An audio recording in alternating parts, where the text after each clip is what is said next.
Boa noite, irmãos. Tudo bem com vocês?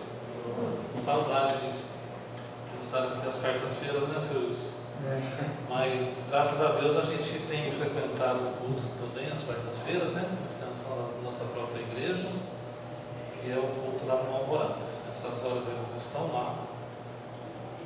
Eu estudo lá com o irmão Anderson. Devem estar lá o Dionísio, a Helena, o pastor Rubens, Cristiane, Juarez, Adriele, Poliana, Margarida, são esses provavelmente que estejam. As mulheres que deveriam ter ido na reunião das mulheres, mas por um motivo acabaram não indo, mas ainda bem que estão frequentando, estão estudando, né? Então tá, o pastor me pediu para estar aqui hoje com essa responsabilidade, e fica sempre aquela dúvida do que fazer, né? Para quem dirige, quem traz a mensagem, sabe que é uma luta sempre. E dessa vez eu, navegando um pouco pela internet, procurando, lendo, orando, e me deparei com um esboço, um esqueleto de um esboço, que gostei muito, me edificou bastante, e gostaria de compartilhar com os irmãos, né? E o tema seria certezas que podemos ter. Alguém poderia citar alguma certeza nesta vida, alguma sugestão que podemos ter certeza de alguma coisa? O que vocês acham que é certo? Podemos dizer, isso é certo. A morte. A sua morte. Nós somos animados. Depende.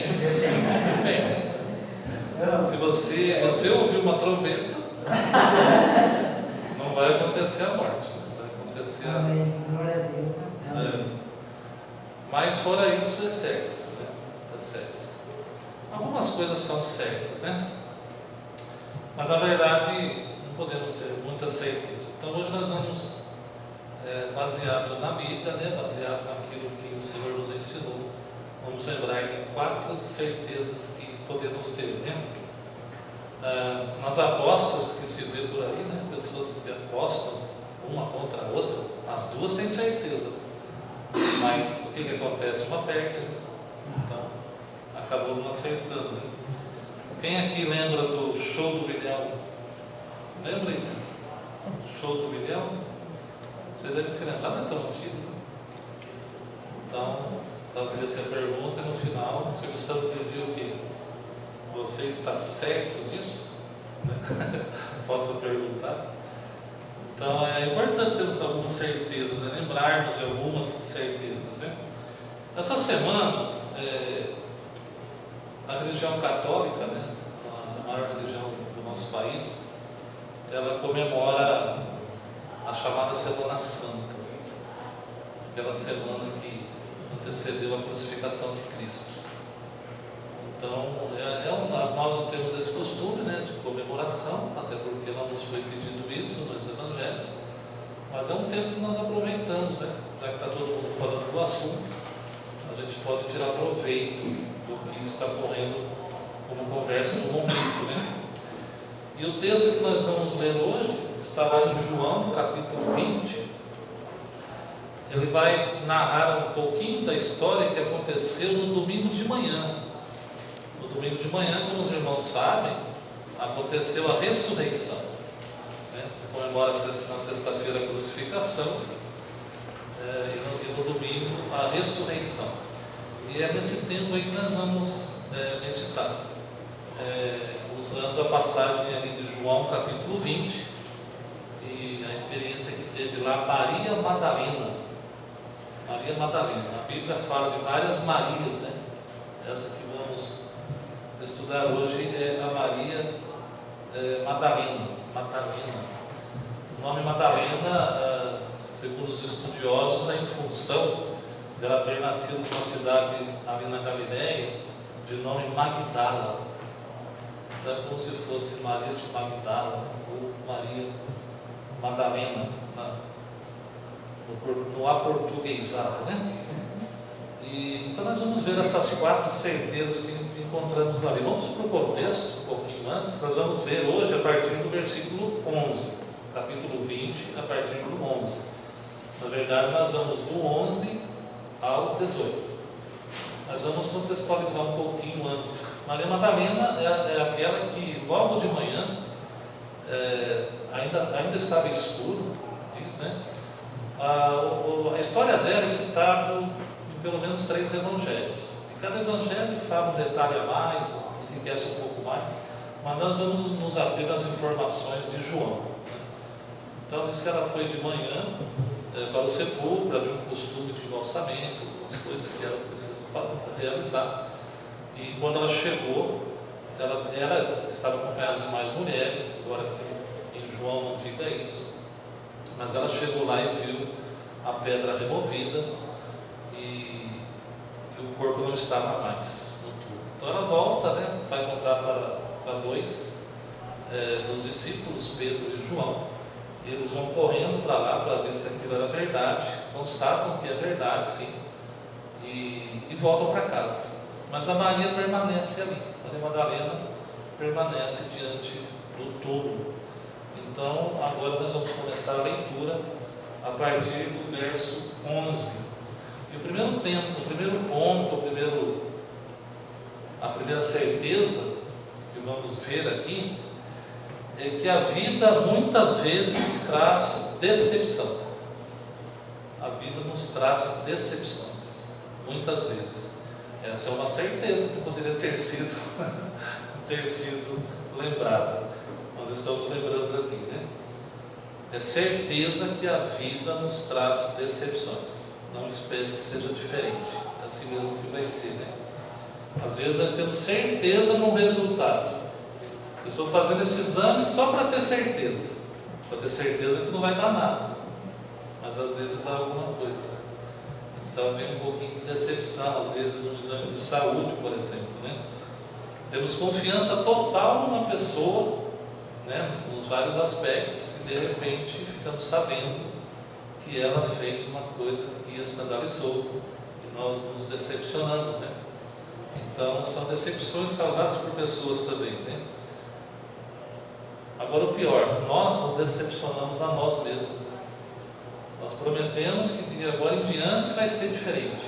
Eu vou mudar, vou ser uma pessoa diferente, prometo nunca mais cometer aquilo, e não demora muito tempo e eu caio de novo. Acontece. Então nós nos decepcionamos. Então a vida, com certeza, muitas vezes ela nos traz decepções, né? Os seguidores de Jesus se decepcionaram também. Sabe qual foi a decepção deles? A morte de Jesus. Aqueles que o seguiam, né? Eram muitos que o seguiam. Nós podemos lembrar aqui de dois acontecimentos de decepção, de perda da esperança, né? Pelo menos em 2 momentos. Então eles se decepcionaram, né? Com a morte de Jesus, né? Eles são pessoas que tinham depositado, né, suas esperanças nele, mas nele vivo. Eles não compreendiam, eles ainda não tinham compreendido a necessidade de ele morrer e ressuscitar. Antes de lermos o versículo 11, podemos perceber isso no versículo 9. Não falei que ia lermos ele, mas podemos ler. O versículo 9 do capítulo 20 diz assim, pois ainda não tinham compreendido a Escritura, que era necessário ressuscitar ele dentre os mortos. Então, como eles não tinham essa compreensão, a morte causou para eles uma grande decepção, uma grande tristeza, né? Toda a esperança de Maria, portanto, foi embora, né? E ela estava ali enterrada num túmulo. A grande esperança dela estava num túmulo. E ela, às portas do túmulo ali, sem nem o corpo mais estava ali, né? Então vamos ler então o versículo 11 para começar a nossa análise, né? Então, versículo 11, se alguém quiser ler, por favor, vamos participar. Participem também fazendo perguntas, sugerindo. à vontade. E Maria estava chorando fora, junto ao sepulcro.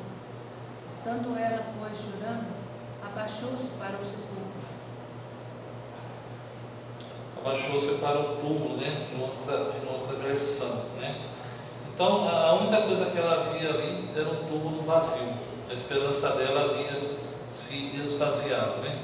E a pergunta que vão fazer para ela, né? Vamos continuar lendo o 12 também. Vamos ler o 12 também, por favor. E viu dois anjos vestidos de branco, sentados ambos à destra do corpo de Jesus, um à cabeceira e outro aos pés. E a parte do versículo 13 diz que eles perguntaram para ela: mulher, por que choras?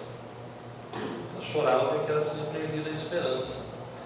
A Maria Madalena diz lá em Lucas que ela foi uma mulher curada por Jesus. Curada inclusive de 8 ou 7? 7 demônios. Curada de 7 demônios, né? Então, com certeza, ela era uma mulher muito agradecida. Ela via em Jesus a solução que foi para ela. Ela amava muito Jesus. Depois dessa cura que aconteceu com ela, ela passou a seguir Jesus. Os discípulos acompanhavam Jesus pelas aldeias, aonde ele ia, né, pregando, e ela sempre junto. Ela ajudava até, né, ela amava, ela gostava demais de Jesus. Então, para ela, agora, de repente, eu não sei qual foi o último dia que Maria conversou com Jesus. Nós sabemos que ele entrou em Jerusalém, ficou uma semana, tudo que aconteceu por ali, né? Ele esteve assim, lá nos julgamentos, mas entre ele e Maria eu não tenho essa informação, qual foi a última, se é que a Bíblia fala. Mas não devia fazer muito tempo, porque ela era uma seguidora dele. E de repente ele está morto. Um homem de 33 anos, saúde de um Deus, né? Saúde, verdadeiro Deus, né? E de repente ele está morto. Para onde foi a esperança dela, né? Imagina a decepção. Toda a esperança foi embora. Havia outros dois, eu não sei dizer se era um casal ou dois homens, não sei se alguém sabe ou pode saber, que também ficaram na mesma situação. Lucas narra a história deles, depois da crucificação, eles voltando para casa, para a terra de Emaús. E eles ficaram muito mal depois da ressurreição. Vamos ler um pouquinho lá então, lá em Lucas, capítulo 24, os dois do caminho de Emaús. No capítulo 24, nós vamos ler do 13 ao 17, para relembrar um pouquinho do que eles estavam passando, sem a presença de Jesus mais com eles, né?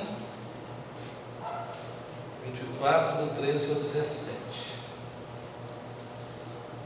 Naquele mesmo dia, dois deles estavam de caminho para uma aldeia chamada Emaús, distante de Jerusalém 60 estádios.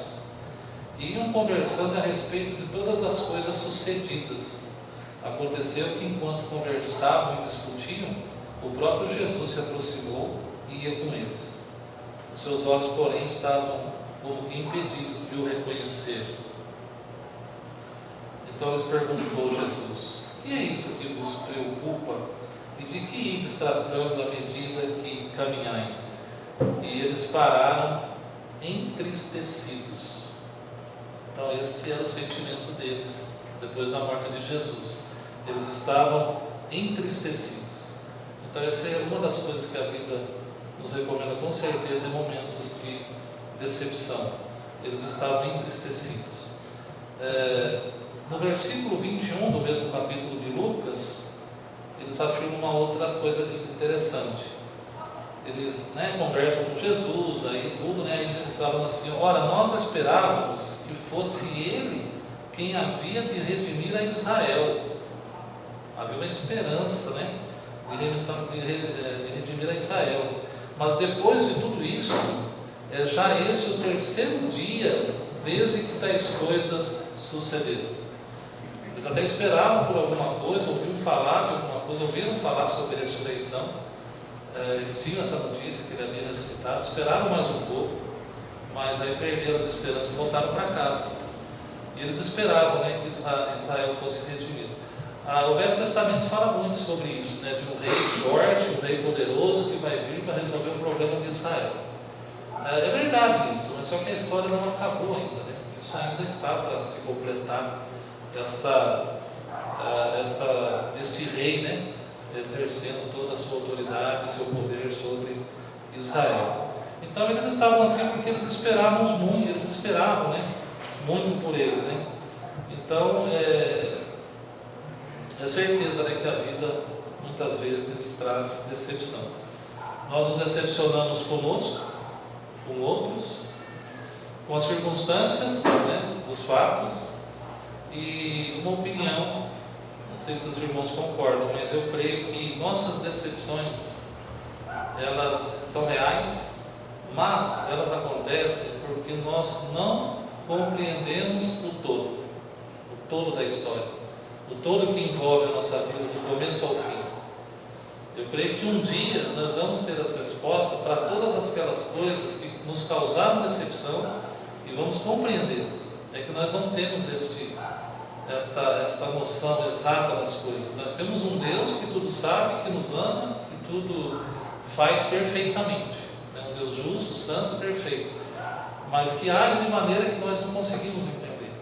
E é por causa disso que nós nos decepcionamos, né?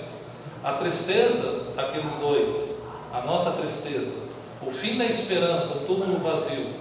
Às vezes perdemos a esperança, achamos que Deus não está mais conosco, né? Isso acontece. É por falta de compreensão. Nós já lemos que eles ficaram assim, porque eles não compreendiam as Escrituras. Da mesma maneira somos nós não compreendemos tudo que envolve a nossa realidade. Por que fatos novos surgem, por que isso aconteceu, por que as perdas parece que foi na hora errada, parece que foi cedo demais, né? Mas a gente não compreende o todo. Nós temos que confiar e ficar tranquilos, ficar em paz, porque Deus está no comando, Deus está no controle. E que essa expressão de fé, Deus está no controle, não seja somente teórica, né? Que seja prática, isso deve ser a realidade, né? O segundo ponto, a segunda certeza, é que nem sempre vamos reconhecer a obra do Senhor, quase emendando com aquilo que já estamos comentando, né? Então vamos ver, nós vemos até onde? Vamos voltar então para João 20. Deixa eu ver que os irmãos já voltaram, né? João 20.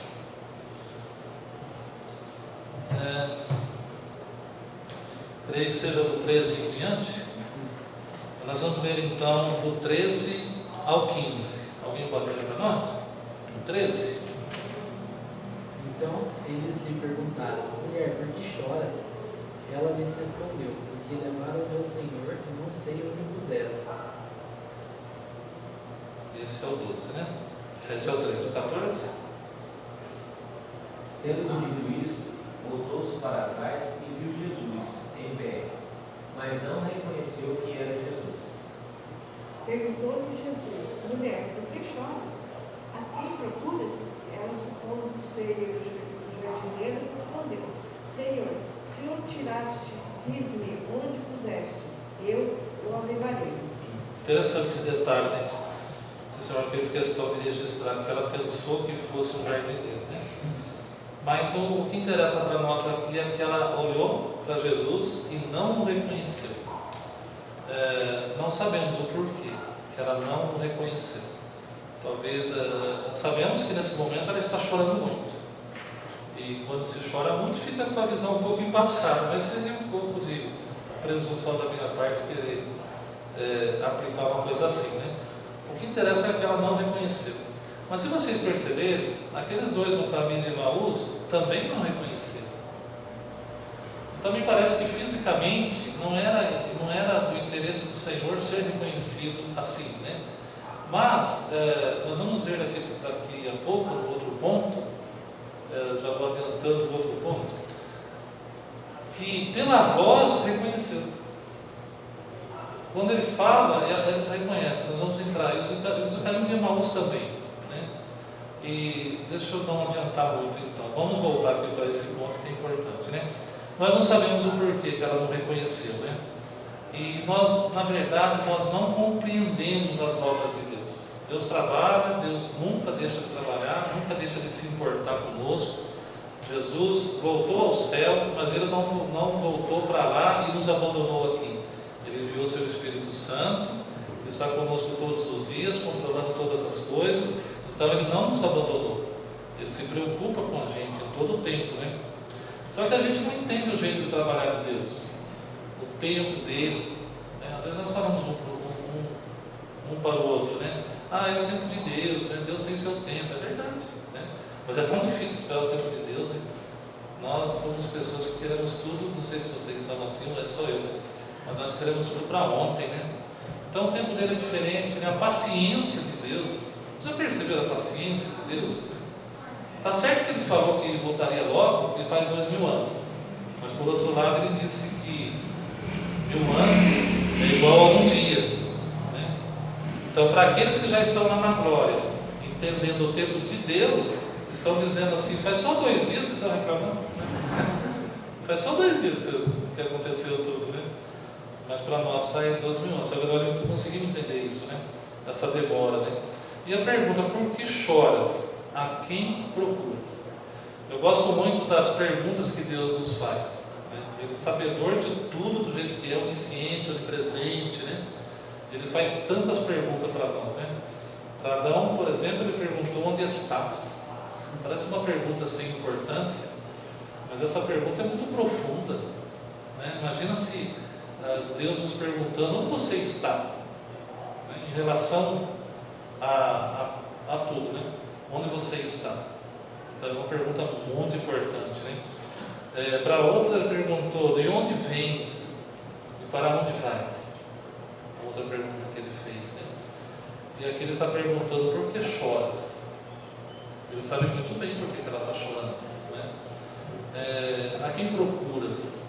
Parece que ele está se preparando para o socorro, né? Ele está fazendo uma pergunta como se fosse: a solução chegou, agora você vai entender como que funcionam as coisas, né? Agora, o que nos impede de reconhecer que o Senhor está conosco? Jesus estava ali, ao lado dela, mas ela não reconheceu. E existem coisas em nossas vidas que às vezes nós não reconhecemos, coisas que acontecem e a gente chega a pensar: acho que Deus me esqueceu de mim, acho que Ele me abandonou. Então o que pode ser? A ansiedade, às vezes, né? Pode causar esses pensamentos. O medo, né? A palavra nos ensina a não ter medo, né? Tem que estar com medo para não ter medo. Finanças é um problema muito sério, às vezes, na vida das pessoas, que causa muito desespero, muito problema nos relacionamentos, muitos divórcios que são causados por causa de finanças, né? Às vezes as pessoas podem pensar que Jesus não está mais ali do lado, né? E logicamente a falta de oração, a falta de leitura bíblica também acaba nos afastando, nos esfriando, não percebendo a presença do Senhor bem ao lado, assim como Maria não estava percebendo. Mas o terceiro ponto, que é o ponto assim mais impressionante talvez da passagem, que é uma outra certeza, é a certeza que o Senhor sempre nos conhece, né? Maria não o reconheceu, mas Ele conhece. Ele conhece muito bem cada um de nós, né? Ele não esquece de nenhum. Pode ficar em paz, pode ficar tranquilo. Ele chama por nome até as estrelas, né? Conta cabelos da cabeça. Se bem que para mim ficou mais fácil para ele agora, né? Mas ele não vai esquecer o nome de ninguém. Com certeza ele não esquece de ninguém de se preocupar. E o terceiro ponto então é este. Uma das certezas que nós poderíamos ter citado no começo é que o Senhor sempre nos conhece. Então esse verso tão importante é o 16. Alguém pode ler para nós o 16? Respondeu-lhe Jesus: não me detenha, porque ainda não subi para meu Pai, mas vai ter com os meus irmãos e diz: subo para meu Pai e vosso Pai, para meu Deus e vosso Deus. Alguém poderia ler também uma outra tradução? 16? 16? Não, livro 17, perdão, livro 17. Ah, desculpa, irmão. Então pode ler o irmão mesmo, 16. Disse-lhe Jesus, Maria. É, Ela, voltando-se, lhe disse em hebraico, Rabone, que quer dizer eu fiquei naquela expectativa de ouvir dizer Maria. Aí o seu Zé de Paula não fala isso? Aí eu falei, mas o que ele está lendo, né? Será que é outra? Então, Jesus, né, diz para ela, Maria. É impressionante isso. Eu sou chorão, isso, né? Tenho problema com isso, né? Mas eu não consigo chorar e falar. Isso é capacidade só das mulheres. Então é certeza que o Senhor sempre nos conhece. Jesus disse que suas ovelhas ouvem a sua voz e reconhecem. Ele também as reconhece, né?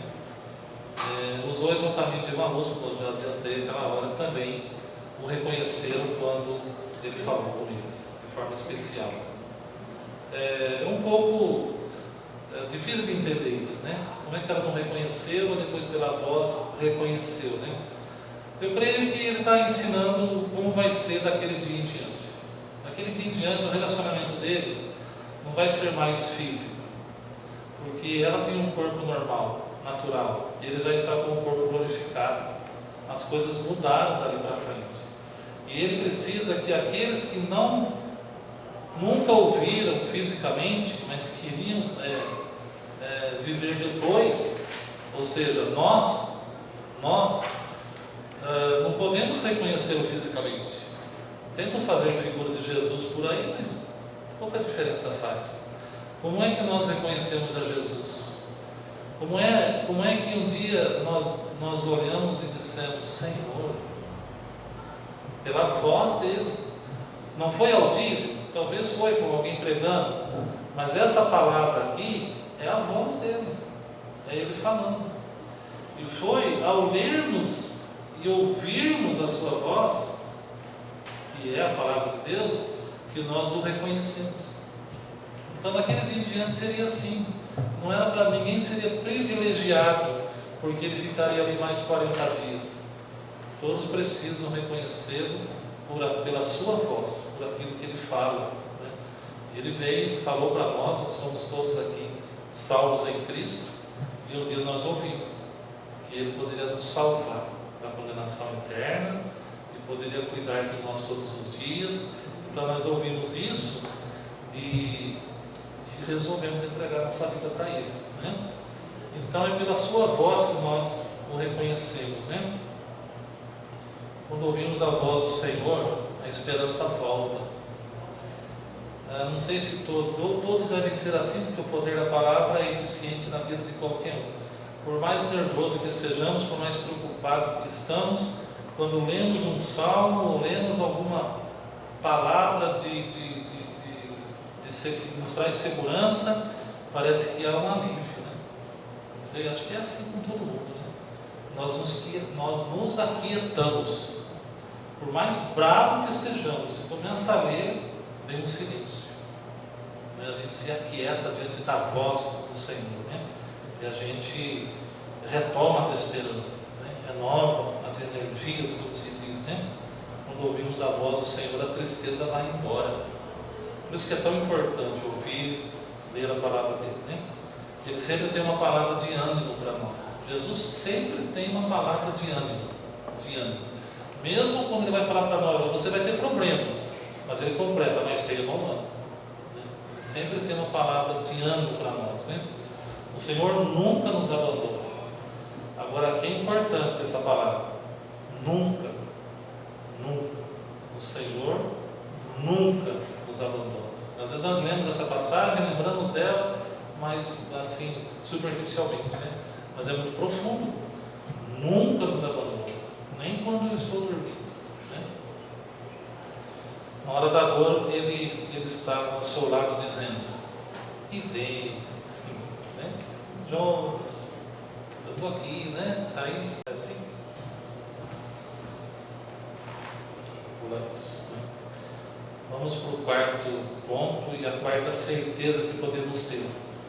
É a certeza que Jesus sempre tem uma tarefa para nós. Todos nós, quando nos convertemos, nós recebemos o Espírito Santo. O Espírito Santo sempre vem habitar em nós com uma função, nos dando um trabalho a ser realizado. Isso é certeza. Se alguém não está fazendo nada na obra, nada nesse sentido o seu dom, né? Exercer seu dom, está em falta, porque existe algo em cada um de nós que Ele nos deu para realizarmos, né? Então nós vamos ver agora a quarta certeza, os versos 17 e 18, com essa certeza que Jesus sempre tem uma tarefa para nós. O 17 e o 18. Pode ler. Recomendou-lhe Jesus: não me detenhas, porque ainda não subi para meu Pai, mas vai ter com os meus irmãos, e diz-lhes: subo para meu Pai e vosso Pai, para meu Deus e vosso Deus. 18. Então saiu Maria Madalena anunciando aos discípulos: viu o Senhor, e contava que lhe dissera estas coisas. Que mudança, né? Imagina Maria, aquela que tinha perdido toda a esperança, aquela que tinha perdido aquele que tinha curado ela, né? Agora ela poder falar de novo: eu vi, né? Eu vi o Senhor, né? Depois da ressurreição, pela primeira vez, Jesus chama os seus amigos e servos de irmãos. Muito interessante isso e muito teológico, né? Até então, Jesus os chamava de servos ou de amigos. Mas agora, depois do pagamento realizado, depois que Ele assumiu a cruz e pagou a dívida daqueles que creem, então Ele agora chama os que creem, além de servos e de amigos, agora são seus irmãos. Pela primeira vez Ele nos chama de irmãos, né? Então nós temos um irmão mais velho, além do Senhor, além de ser o nosso Deus, Ele é também o nosso irmão mais velho.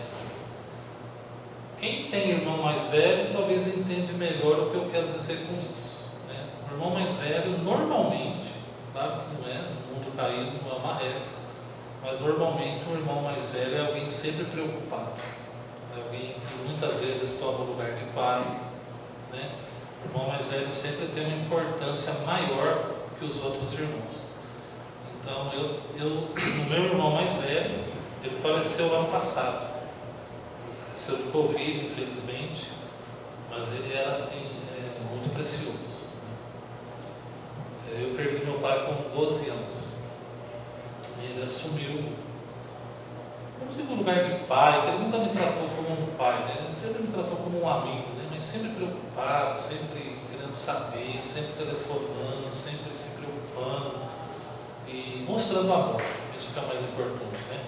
Ele mostrava muito amor por nós, né? Mas ele é um pecador, é um irmão de sangue que eu estou falando. Agora imagina o nosso irmão Jesus, nosso irmão mais velho Jesus. Esse sim corresponde a todas as expectativas que temos de um irmão mais velho, né? Ela disse também: viu o Senhor, né? Então surgiu aqui a nossa missionária, né? Primeira missionária, talvez? Sim, né? Maria Madalena, a primeira que viu Jesus, a primeira que anunciou Jesus. Vi o Senhor, surgimento de uma missionária. Anunciar é uma missão de todos nós, né? Anunciar o Evangelho é uma missão para todos nós. E cada um com sua capacidade dada por Deus, né? Então, todos que tiveram um encontro com Jesus, que é o nosso caso, são capacitados para um trabalho. A certeza que Jesus sempre tem uma tarefa para nós. Vamos rever as 4 certezas, então? A primeira, que a vida muitas vezes traz decepções. A segunda, é certeza que nem sempre vamos reconhecer a obra do Senhor. A terceira, é certeza que o Senhor sempre nos conhece. E a quarta é certeza que Jesus sempre tem uma tarefa para nós. Então, apesar das decepções, apesar de não entendermos tudo, claro, nós podemos ter a certeza de que Ele está cuidando de nós, está no controle, e que Ele nos conhece e sabe de tudo aquilo que acontece conosco. Podemos ser edificados, né, com essa palavra, com essa certeza, e agradecidos, né, agradecidos por tudo aquilo que Ele fez por nós e porque Ele cuida de nós. Vamos orar? Nosso Deus e Pai, obrigado, Senhor, pela Tua palavra. Obrigado porque o Senhor deixou registrado essas verdades tão importantes para nós, tão importantes saber, e tanto nos ajudam a enfrentar esta vida com muitas dificuldades que existem, as tribulações que surgem, as decepções, sem saber o porquê, mas confiando que o Senhor está no controle, e por causa disso, sim, podemos ficar em paz e aguardar tudo no Senhor. Obrigado, nós te agradecemos em nome de Jesus. Amém.